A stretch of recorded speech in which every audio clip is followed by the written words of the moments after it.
Every day carries a weight that no one sees. There are mornings when getting out of bed is already an act of faith, when the exhaustion is not just of the body, but of the soul, when you have already prayed, already waited, already believed, and still, the answer hasn't come. It is exactly for this person that this devotional prayer was made, for those who are at their limit, but still whisper God's name before falling asleep, for those who, even without strength, open their eyes in the morning and try again. The words of Galatians 6:9 were not written for those who have never suffered. They were written for those who were already ready to give up. Let us not grow weary of doing good, for in due season we will reap if we do not give up. This devotional is an invitation to stop, breathe, and surrender, to look up at the sky with eyes full of tears and still say, "Good morning, Our Lady. I came again. I am still here." Before we begin, leave the names of your family members so we can pray together for your family. Subscribe to the channel because together we will spread the word of God and the love of Our Lady to those who need it most. There is something sacred in the silence of the morning. Before the world wakes up, before the phone buzzes, before the news, before the demands and obligations take over every thought, there is a moment, brief, almost fragile, when the day has not truly begun yet, when everything is still possible, when the soul, even tired, still carries a spark of hope. It is in this moment that this prayer is born, not with pompous words, not with memorized formulas or rehearsed liturgies, but with the hoarse voice of someone who barely slept, with eyes still heavy, with a heart that carries a weight that doesn't always have a name, but is there, present, real, silent. Good morning, Our Lady. 3 simple words, but those who have truly said them know they carry an entire universe. They know that in saying them, something shifts, something opens, like a window you push open in the morning and fresh air comes in without asking permission, renewing everything effortlessly without drama, just entering. Have you ever woken up like this, with a heaviness in your chest that you cannot explain, with that feeling that the day will be hard before it even begins, with thoughts that already arrive loaded, heavy, pointing to everything that went wrong, everything that is still uncertain, everything you have not yet been able to resolve? If so, this prayer is for you. Our Lady does not need perfection. She does not wait for you to come to her already put together, already strong, already with your faith intact and a smile on your face. She is a mother, and a mother receives her child as they are, in pajamas, with messy hair, with eyes full of tears, with a trembling voice. She has seen all of this before. She watched her son grow up knowing what awaited him. She walked alongside a living miracle and still knew pain. She stood beneath the cross when everyone else fled. She did not abandon. She did not give up. She stayed. And that is the first lesson of this morning, to stay. Sometimes the greatest act of faith is not what you do. It is what you don't do. It is not giving up. It is not letting go of everything. It is waking up again, even without desire, even without certainty, even without an answer, and whispering once more, "Good morning, Our Lady. I came again." Close your eyes for a moment. Breathe deeply. Let the air come in slowly through your nose, fill your chest, and leave through your mouth as if you were releasing everything you carried yesterday along with it. Everything that no longer belongs to you. All the fear, all the resentment, all the doubt that spent the entire night whispering in your ear that you won't make it. Let it go. Now, in the space that has opened within you, imagine her presence. Gentle as always. Not imposing, not distant, close. Like someone who was already waiting for you before you even woke up. Like a mother who was already up before her child, preparing the day with love and silence. She sees you. She sees the exhaustion you hide from others. She sees the prayer you said at 3 in the morning when the world was asleep and you were there, alone, asking for a miracle that seems like it won't come. She sees the faith that insists on surviving within you, even when everything around you tries to extinguish it. And she says, with the voice that only the heart can hear, "Child, I am here. Keep going." The gift of starting over is not given only to those who have never fallen. It is given, especially, to those who have fallen and still got back up, to those who have cried and still smiled, to those who have doubted and still prayed. Every morning is a second chance you didn't have to ask for. It simply arrived. While you were sleeping,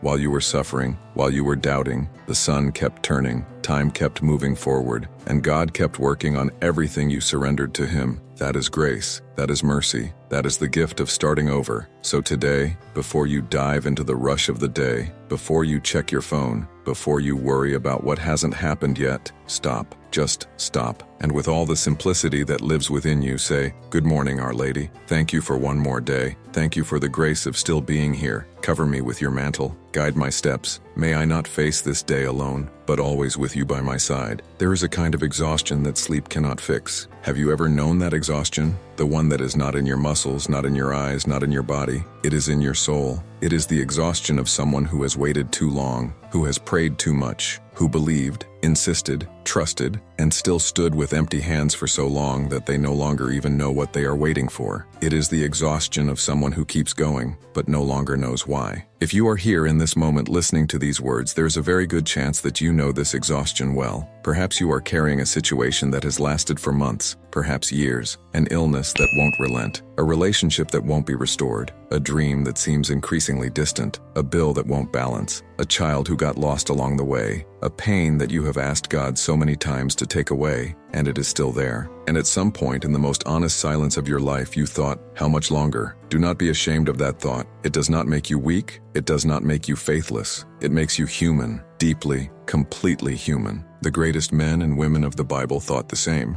Elijah, after one of the greatest spiritual victories in history, ran into the desert and asked to die. David wrote entire psalms crying out to God that he felt abandoned. Job lost everything, absolutely everything, and had the courage to sit on the ground and question heaven without holding back. And God did not abandon them in their exhaustion. He went to them. That is exactly why the Apostle Paul wrote, with the wisdom of someone who had been at his limit more than once, these words that cross centuries and reach you today, here, at this exact moment of your life. Let us not grow weary of doing good, for in due season we will reap if we do not give up. Galatians 6:9. Read it again, slowly. Let each word land. Let us not grow weary. Paul did not say you will not feel exhaustion. He acknowledges that exhaustion exists. He himself knew this exhaustion. He was stoned, imprisoned, shipwrecked, flogged, betrayed. He did not write these words from a place of comfort. He wrote them from a place of real struggle, real faith, real pain, and of doing good, continuing to do good when everything around you seems to be falling apart, continuing to pray when silence seems like an answer, continuing to love when love hurts, continuing to believe when logic says to give up. That is doing good.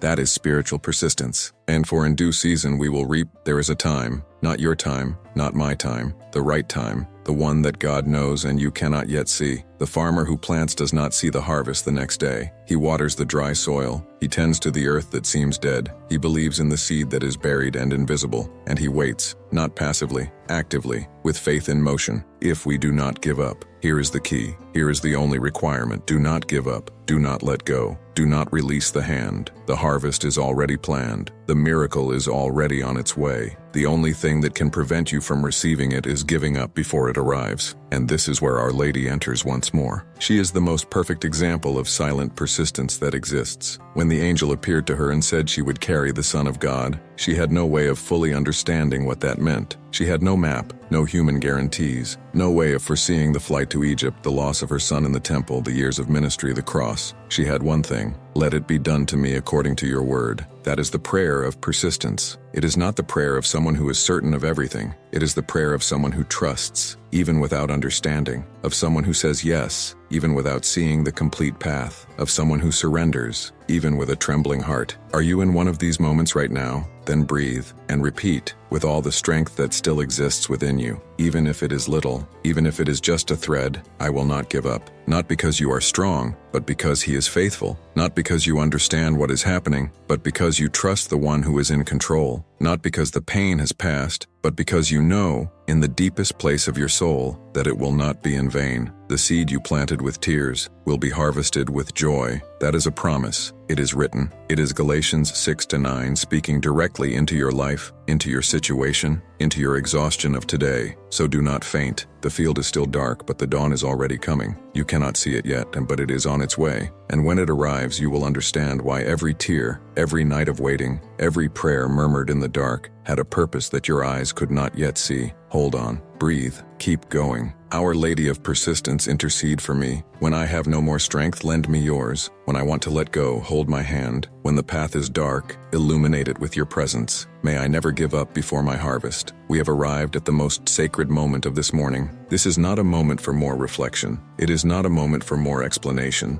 It is the moment to stop everything, absolutely everything, and speak with God, for real, with an open heart, unfiltered, unrehearsed, without the mask you wear for the world outside. Here now it is just you and Him, and Our Lady who intercedes for you before you even know what to ask for. So prepare your heart. If you can, close your eyes for a moment before each paragraph. Let the words descend from your mind into your chest. Do not just read with your eyes, feel with your soul, because this prayer was not written to be read. It was written to be lived. Breathe deeply and begin. Lord my God, I came to you today not because I am well. I came because I need you. I came because without you I cannot do this. I came because I learned, in the hardest way possible, that trying to carry alone what was meant to be placed in your hands is the longest, heaviest, and loneliest path there is. So today I surrender. I surrender the exhaustion I accumulated without realizing it, the exhaustion of waiting for what has not yet arrived, the exhaustion of smiling when my heart is heavy, the exhaustion of being strong when everything inside me is crying out that I need to be held. Receive this exhaustion, Lord, not as defeat, but as an offering, as the most honest offering I have to give you today. Breathe.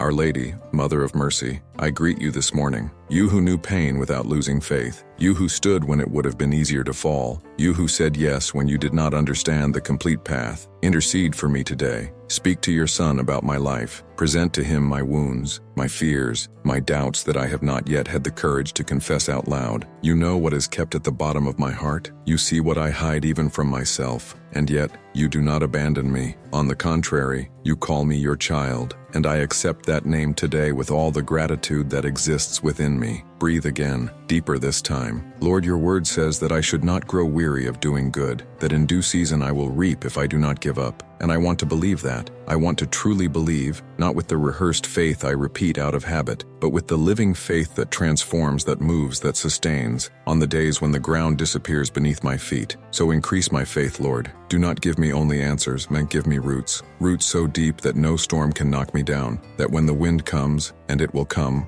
I will not break, that I may bend, that I may tremble, that I may cry if I need to, but that I will not break, that I will not let go of your hand, because it is in that hand that my harvest lies. Stay in silence for a moment. Let that silence be part of the prayer. Sometimes what God wants most from you is not the words, it is your presence. It is you stopping, being there, and allowing Him to speak as well. Silence in prayer is not emptiness, it is fullness. Full of the gentle voice that the noisy world does not let you hear, the voice that says, I see you, I hear you, I am working, even when you cannot see it. Lord, today I pray over the situations in my life that already seem hopeless. I pray for the health that has not yet been restored, for the relationship that has not yet been healed, for the child who has not yet come home, for the bill that has not yet been paid, for the dream that has not yet come true, for the peace that has not yet arrived. I do not know how you will act. I do not know when. I do not know which path the miracle will take, but I know, with all the certainty that faith allows me to have, that you are already acting, that you never slept while I wept, that every prayer I made in the dark was heard, kept, and is being answered in a way that I cannot yet see with my human eyes. And I choose to trust in that today, not because it is easy, but because it is true. Breathe.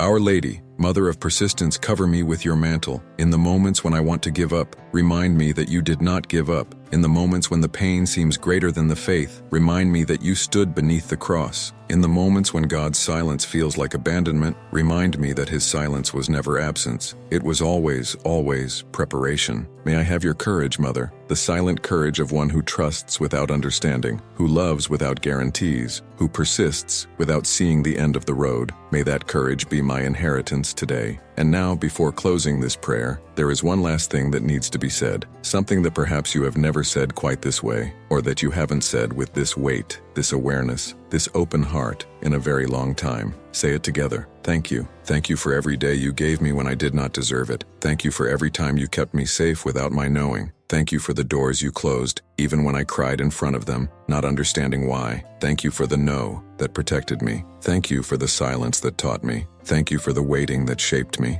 Thank you for still being here, for all the times I walked away. Thank you, Lord. Thank you, Our Lady. Today I choose not to give up. Today, I choose to keep going. Today, I choose to believe that the miracle of persistence is already happening in my life, even if I cannot yet see it. And when it arrives, and it will arrive, may my first reaction be to fall to my knees and say, "It was you all along. It was always you. You made it here, and that alone is a miracle." Do not underestimate what just happened. Stopping in the middle of the world's rush, breathing, praying, surrendering, persisting one more day, that is not a small thing. For many, it is the hardest thing of the day, and you did it. The miracle of persistence is not always that spectacular moment that everyone sees. Sometimes, most of the time, it is silent. It is you waking up again when you wanted to stay in bed. It is you praying again when you thought you had no more words. It is you trusting again when logic told you to give up. That is living faith. That is Galatians 6:9 in action in your life. Carry this prayer with you throughout the day, and when the weight tightens, when doubt knocks, when exhaustion returns, and it will return because that is life, remember three simple things. God is working. Our Lady is interceding, and you are not alone. Go in peace, go in faith, and do not faint, because your harvest is closer than you can imagine. Good morning, and may this day be truly blessed. If this prayer touched your heart, leave your amen in the comments, because no prayer spoken in faith ever returns empty. Share this video with someone who needs to hear this today. That person who is exhausted, who is almost giving up, they need to know they are not alone. Subscribe to the channel and hit the notification bell. Every week there is a new prayer waiting for you. May God see you, may God hear you, and may the miracle of your persistence arrive today.